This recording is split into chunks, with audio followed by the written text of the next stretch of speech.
há duas palavras no hebraico que são traduzidas para explicar a palavra meditar e meditação. Não é nada místico do tipo... O que significa meditar ou meditação na Bíblia? As palavras são traduzidas, elas se encontram em Gênesis 24 e 63, e também Josué 1 e 8, e também Salmos 1 e 2, e a palavra é Hagar. Hagar é escrito com H-A-G-H-A, Hagar.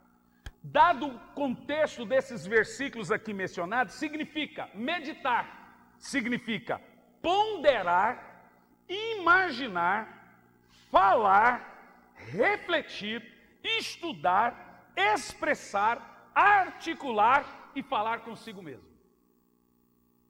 Perceba você que quando a Bíblia ensina você a meditar na lei do Senhor, ela está dizendo tudo isso.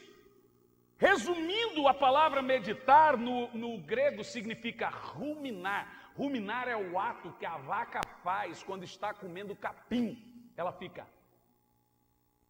Significa que quando você medita na lei de Deus, você tem que ponderar o que você meditou, imaginar o que está lendo, falar em voz alta, refletir, dizer e expressar. Aí você entende o que você está lendo.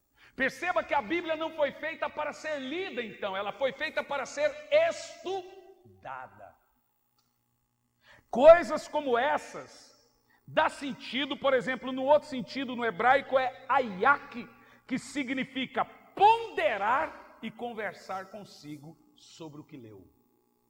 Coisa de doido, né? Falar sozinho. Isso significa que ler a Bíblia, estudar a palavra de Deus, vai além de ler um capítulo. Você entende o que eu estou falando? Em Salmo 119, 11, o salmista diz assim: a tua palavra escondi no meu coração para não pecar. Perceba você que o crente que não medita na palavra do Senhor, assim como o crente que não ora, cai. Agora você percebe porque nós temos uma crise de identificação hoje na igreja, de cristãos vivendo, sendo vítimas das suas recaídas, entra ano e sai ano, pecando e pedindo perdão e não conseguindo vencer as suas tentações e seus pecados. Está explicado. O crente não ora, mas gosta de pedir oração. Crente não lê a Bíblia, mas pede uma palavra de Deus. Pastor, me dá uma palavra. E agora tem as revelações do Facebook, todo dia, não sei se você percebe, tem uns que vai dizer: pastor, eu queria que o senhor desse uma palavra de Deus para mim. Aqui no Facebook, irmão. Aí uns outros já te mandam assim: pastor, sua ovelha online. É a gota d'água ouvir um negócio desse, não é não? Ou seja, o texto aqui sugere que quem não medita na palavra de Deus, inevitavelmente irá viver caindo em pecado. É pecado deixar de ter comunhão com Deus em vida de oração e deixar de ter comunhão com Deus com a sua palavra. O Senhor, quando voltar, te encontrará assim. Terceiro, intimidade com Deus. Em Romanos 1 e 26 diz que por desprezarmos, conhecermos a Deus, saber quem Deus é, a intimidade de Deus, Deus entrega a esse crente que não se importa de conhecer a Deus, Deus entrega esse crente a uma disposição mental depravada. Então perceba que o próprio fato do crente rejeitar a intimidade com Deus, ou não buscar a Deus como deveria, ele será entregue a entrar no nível de pecado do qual ele não vai conseguir se afastar mais. Ou seja, nós não podemos ignorar a Deus, agir com desprezo por sua presença em nossa vida. Deus não é um cachorrinho que fica ali do nosso lado, mas a gente continua fazendo as coisas como se ele não estivesse. Ou você passa o dia conversando com o seu cachorro. Tem gente que passa. Mas imaginamos ou agimos. O cachorrinho está ali, você age, você faz tudo que tem que fazer como se ele não tivesse. Agora perceba que até mesmo um cachorrinho, às vezes nós fazemos um carinho nele e tratamos ele. Como que você pode passar um dia todo sabendo que Deus está ali dentro do seu carro, dentro da sua casa, vendo tudo que você faz, e não se comunicar com Ele? Ignorar a presença dEle, ignorar essa situação. Em quarto lugar, o congregar na casa de Deus. Nós leremos sobre isso em Hebreus 1:25. O escritor de Hebreus diz o seguinte: não deixamos nossa congregação, escute isso, como é costume de alguns, antes exortemo-nos uns aos outros, e tanto mais quando vestes que se aproxima o grande dia. O escritor de Hebreus diz o seguinte: não deixe de ir aos cultos, e não deixe de alertar um outro irmão: irmão, você está afastado da igreja. Não deixe a sua congregação, e avise o seu irmão que Jesus está voltando. É isso que está escrito. Em 1 de João 1:7, João afirma a necessidade da comunhão com os irmãos, e sem isso se torna impossível até mesmo o perdão de pecados. João diz o seguinte: se andarmos na luz como Ele na luz está, temos comunhão uns com os outros, e o sangue de Jesus nos purifica de todo pecado. Perceba que para o sangue de Jesus purificar o homem de todo pecado, em primeiro lugar, ele tem que andar na luz como Cristo na luz está, e em segundo lugar, ter comunhão uns com os outros. E para se adquirir essa comunhão uns com os outros, é necessário congregar. Você precisa de uma igreja, irmão. Você que não congrega, você está à beira do abismo. A Bíblia deixa claro que é pecado abandonar a sua congregação. Não, mas eu sou a igreja, eu não vou na igreja. Mas veja o que a Bíblia está dizendo. Em quinto lugar, estamos ainda dentro da primeira reflexão, que é como está a sua vida com Deus hoje. A obra de Deus. Tiago 4,17 afirma: quem sabe fazer o bem e não faz, peca. Mas como devemos fazer a obra de Deus? Essa pergunta, exatamente essa pergunta foi feita pelos seguidores de Jesus em João 6:26 ao 28. E eles perguntaram para Jesus: mestre, o que faremos para realizar a obra de Deus? Para você entender a pergunta do versículo 28, você tem que entender o que originou essa pergunta. Então no versículo 26 diz: na verdade vos digo, que me buscarão, mas não pelos sinais que vistes, mas porque comestes pão e vos saciastes. Trabalhai, não pela comida que perece, mas pela comida que permanece para a vida eterna, a qual o Filho do Homem vos dará, porque a este o Pai selou. Jesus respondeu então: o que é a obra de Deus? Jesus está dizendo: trabalhai não pela comida que perece, mas pela comida que permanece para sempre. Jesus está deixando claro, e aí eu quero citar uma outra frase de Leonardo Ravenhill: uma vida só nós temos e em breve passará, e apenas aquilo que fizermos para Deus permanecerá. Essa é a obra de Deus. A obra de Deus é aquilo que é eterno. Jesus está falando que você deve trabalhar arduamente por aquilo que é eterno, o qual no final das contas, lá no reino dos céus, Ele vos dará por herança, que o Pai já selou. Esta é a obra de Deus. Se você quer trabalhar, correr, estudar e fazer tudo que tem que fazer, faça. Mas você vai conseguir conciliar o mundo com a obra de Deus. Se você não conseguir conciliar o mundo com a obra de Deus, qual você vai abandonar? Porque normalmente as pessoas nos procuram e dizem: pastor, não tenho tempo para a obra de Deus. Ela faz o caminho inverso. Então eu vou te dizer: aquilo que te rouba de Deus, te rouba Deus. Aquilo que te rouba de Deus, Deus vai tirar de você, inclusive a obra dele. Se a igreja te roubar de Deus, a intimidade com Deus, isso serve para pastores e obreiros, Ele vai te tirar até a igreja. Deus não quer muito de você, Ele quer tudo. Ou Deus tem tudo, Ele não tem nada. Você tem feito a obra de Deus? Você tem servido a Deus de alguma maneira? Irmão, se você não consegue fazer aqui, você tem que fazer em algum lugar. Se você não quer fazer ou ser visto, vá para a rua, faça alguma coisa que vá somar na sua conta no grande dia.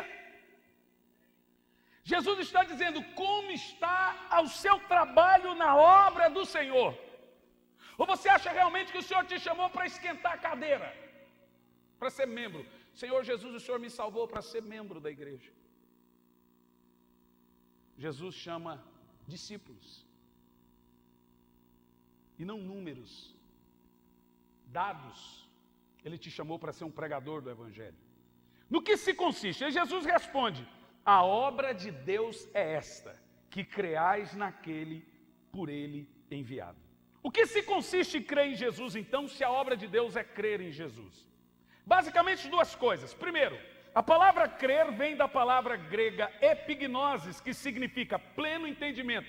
Crer significa entender. Quando a Bíblia diz quem crer e for batizado, ela está dizendo quem entende. Você tem que entender para crer. Só o fato de entender já é crer. Você não precisa tentar ter fé quando você tem conhecimento. O próprio fato de entender já é o ato da fé. Ou seja, fazer a obra de Deus, em primeiro lugar, é entender as palavras de Jesus e praticá-las. Não é só entender, é colocar em prática o que entende. E aí Jesus vai dizer sobre a sua obra: ide por todo mundo e pregai o Evangelho. Você tem feito isso? Você vai pregar o Evangelho, você prefere começar pelos seus parentes, seus vizinhos, ou prefere começar pela África? Porque sendo um cristão salvo, você tem que fazer a obra de Deus. Eu não sei como. Ou seja, ela dentro de uma estrutura, dentro de um templo, ou seja, no seu trabalho, mas você precisa fazer a obra de Deus. E a obra de Deus se resume em fazer discípulos das nações, pregar o Evangelho. Diga amém. Aleluia.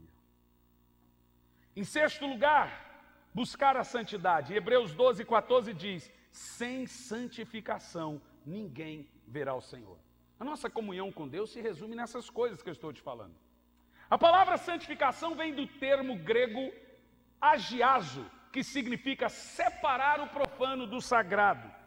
Você tem tirado o profano da sua vida ou você tem colocado o profano na sua vida? Vamos ver aqui, 2 de Paulo aos Coríntios, capítulo 7.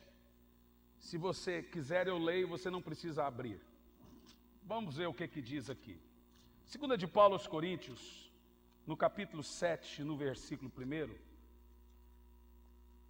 diz assim: amados, visto que temos essas promessas, purifiquemo-nos de tudo que possa contaminar o corpo e também a alma. Agora perceba que o apóstolo São Paulo fala que tem coisas que contaminam o corpo e tem coisas que contaminam a alma.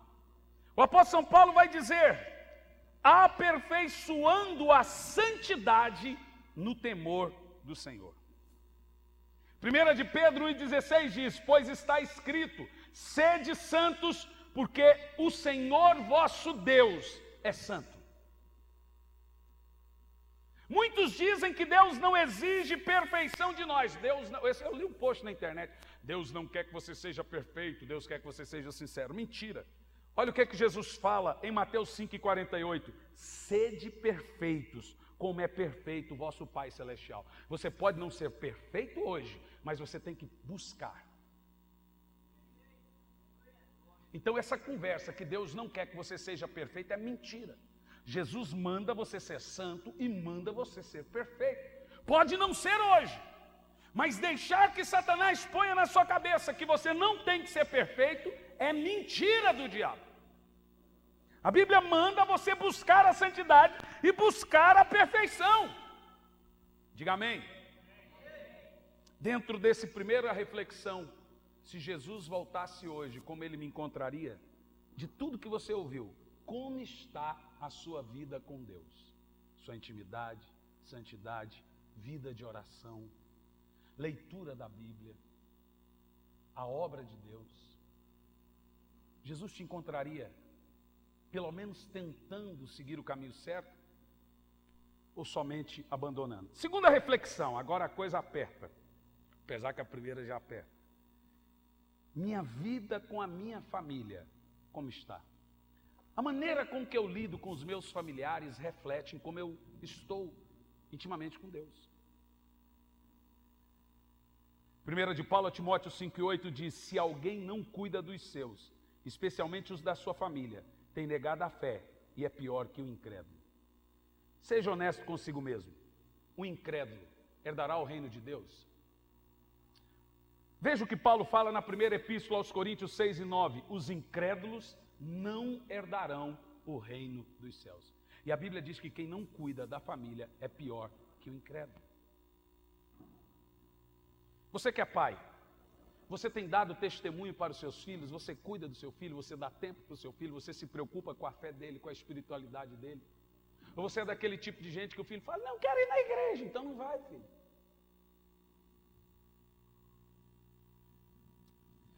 Você tem dado tempo para a sua família?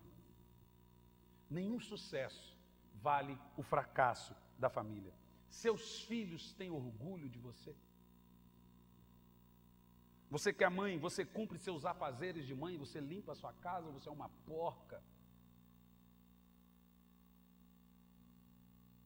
Você é o tipo de gente que tem preguiça, se entrar dentro da sua casa, todo mundo fica com vergonha. Qual o exemplo que você dá para sua filha de dona de casa? Você é um tipo de mulher amada ou você é um tipo de mulher manipuladora? E quando sai de casa o marido fala, lá vai essa desgraçada, miserável. Você que é o tipo de marido que a aposentadoria sua é o terror da casa. Quando o marido vai aposentar, meu Deus, aposentou, ô pai, tenha misericórdia de mim. Você tem educado seus filhos como a Bíblia manda? Ou você realmente pensa que bajular é dar amor?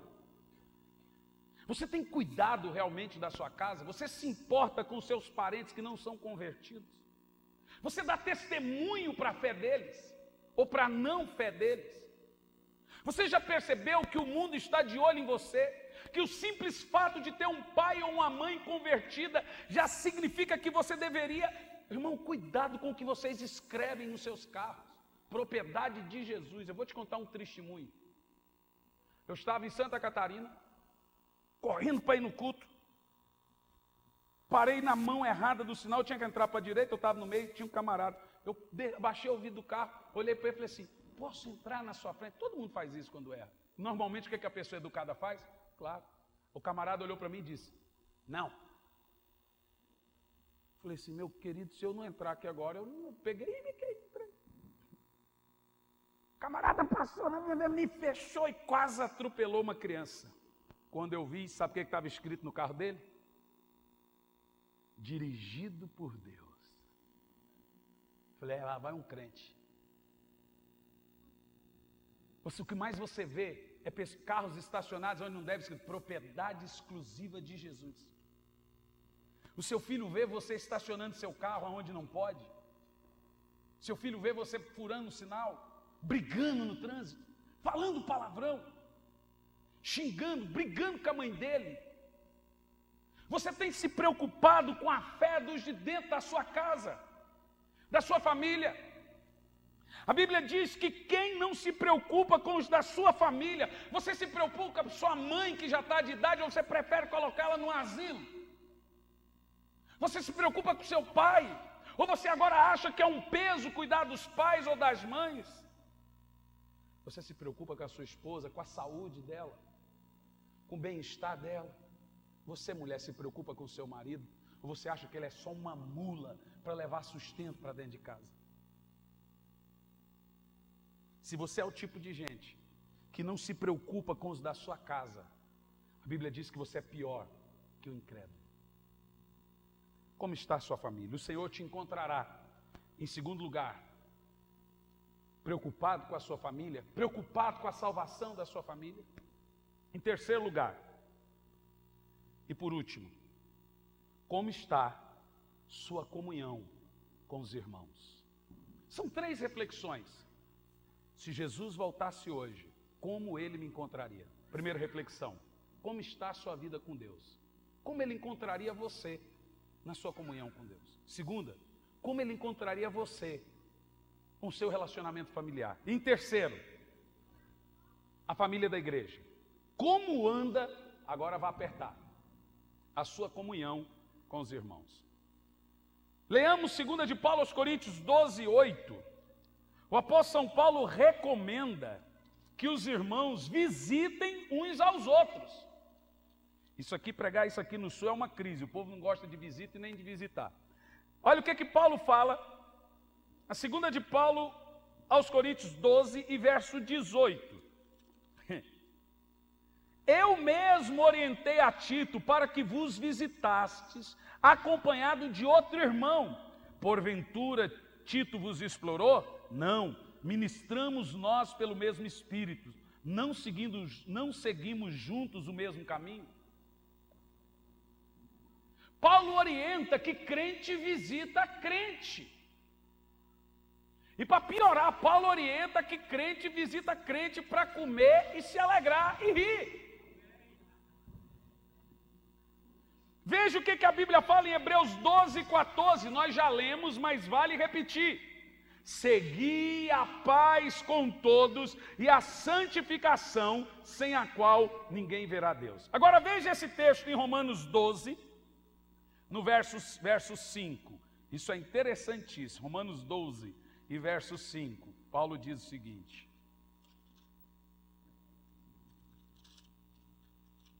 Já estou terminando.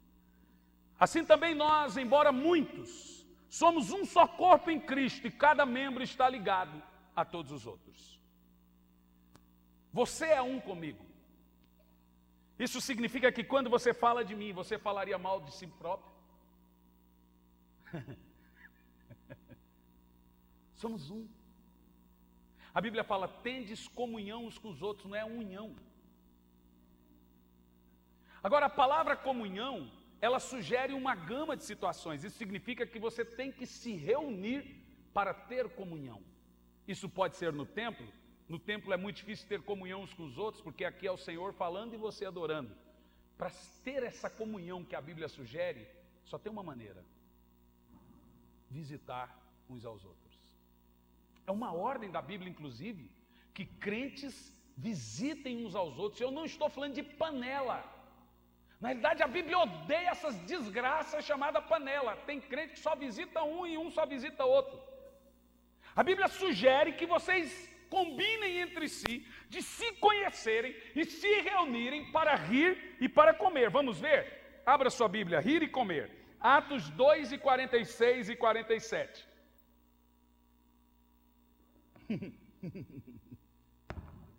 E não é só no fim do ano, irmão.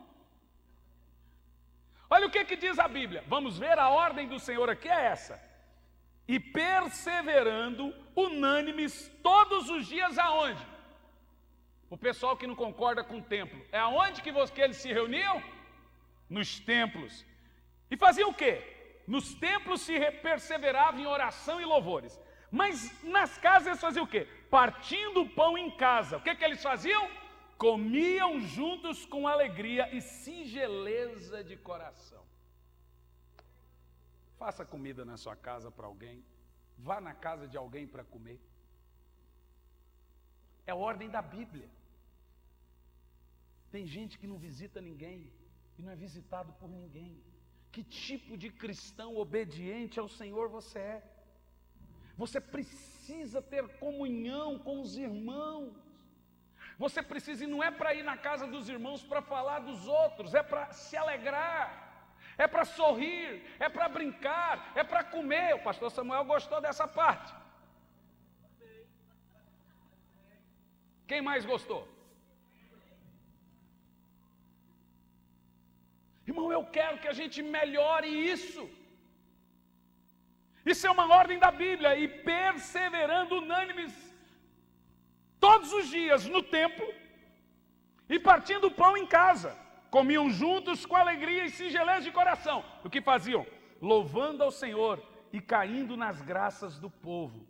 E todos os dias acrescentava o Senhor à igreja aqueles que haviam de se salvar. Agora veja você que o costume da igreja primitiva era ir para a igreja todo dia e mesmo assim encontrava tempo para ir para a casa dos irmãos ainda comer, trocar umas ideias e brincar.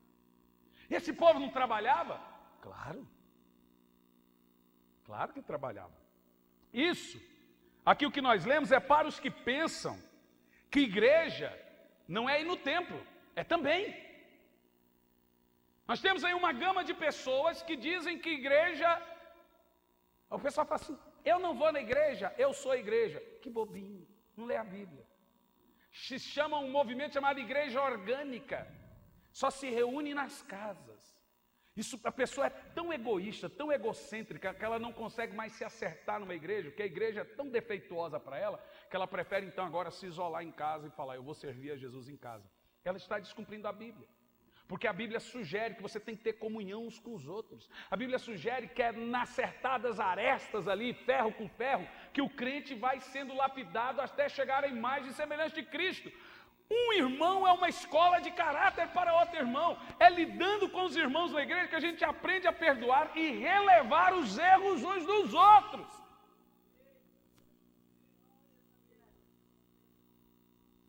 Isso é para as pessoas que não querem congregar. Deixe-me te dizer, você que não congrega está à beira do abismo. Não, mas eu sou a igreja. Veja que a Bíblia diz, o apóstolo São Paulo fala em Romanos, nós lemos, que você só é igreja se você faz parte do corpo. A partir do momento que você se desliga do corpo, você não é igreja. Eu te pergunto, um dedo fora da mão continua sendo dedo? Ele é morto. Ou você já viu um dedão andando no centro de Campo Largo dizendo, eu não preciso do meu corpo? Você já viu um narigão? Narigão, cadê seu corpo? Que corpo que nada, eu sou o corpo. Um narigão sozinho. Eu sou o corpo. É assim que as pessoas estão dizendo, eu sou a igreja. De verdade, você só será a igreja. Como diz em 1 de João 7, se andarmos na luz como ele na luz está, temos comunhão uns com os outros e o sangue de Jesus nos purifica de todo pecado. Na realidade, você só será a igreja se você tiver comunhão uns com os outros e a purificação do sangue de Jesus de todos os pecados. Isso inclusive serve para aqueles que vêm na igreja de vez em quando.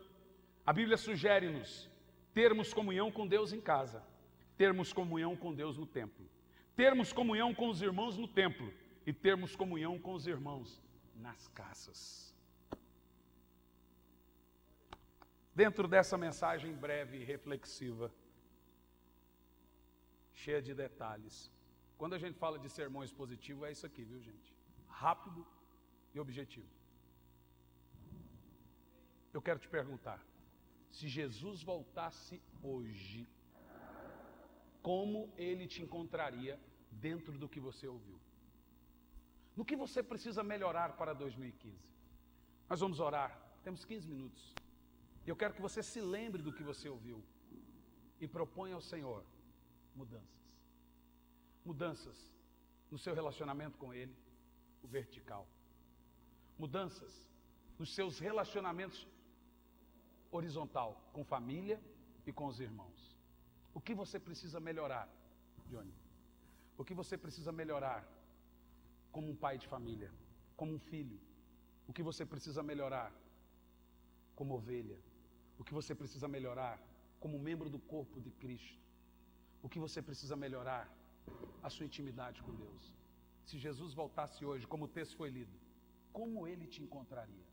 A Bíblia diz em Mateus 24 e 45, bem-aventurado é o servo que quando o Filho do Homem voltar, o encontrar agindo assim.